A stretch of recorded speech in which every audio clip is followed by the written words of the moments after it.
when the county announced they were buying the old hardware store downtown to convert into the new courthouse headquarters. I was thrilled. Not just because our old courthouse had a roof leak the size of a tractor tire, but because the building had been sitting empty right next to my coffee shop, which meant more foot traffic and more people trying my triple cinnamon muffins. As part of the renovation, the county asked if I could lend a hand with some basic upkeep outside. So for a few weeks, I helped paint a clean, neutral gray wall along the side that faced the street. The idea was to keep it plain until the official courthouse signage went up. Enter Karen Dobbs, the reigning president of the Riverview Estates HOA, a woman with a clipboard in one hand and a superiority complex in the other. One afternoon, as I was unloading a bag of coffee beans, Karen marched up with a smirk. "You know," she said, gesturing to the freshly painted wall, "that color is hideous, totally clashes with the neighborhood's aesthetic." I explained patiently that this wasn't my building and that it was soon to be the county courthouse. But Karen had that glazed, not listening look.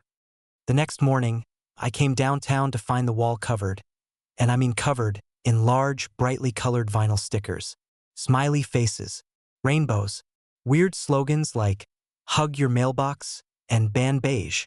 It looked like a kindergarten art project had exploded. Karen was across the street, sipping a latte like she'd just saved the world. "Oh, don't thank me," she called.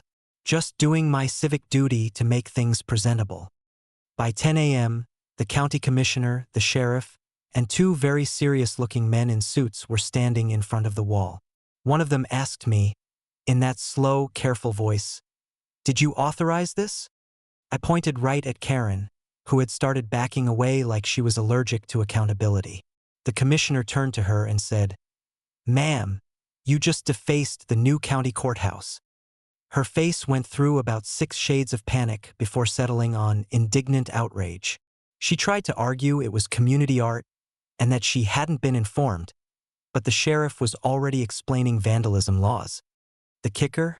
Because the wall was technically government property at the time she did it, she'd managed to turn a petty HOA stunt into a potential federal offense. The stickers came off by the end of the day, but word spread faster than espresso in hot water. By the weekend, everyone in town knew about Stickergate. Someone even made t-shirts with a rainbow smiley face and the slogan "Ban Beige." As for Karen, she stopped showing up at city meetings for a while.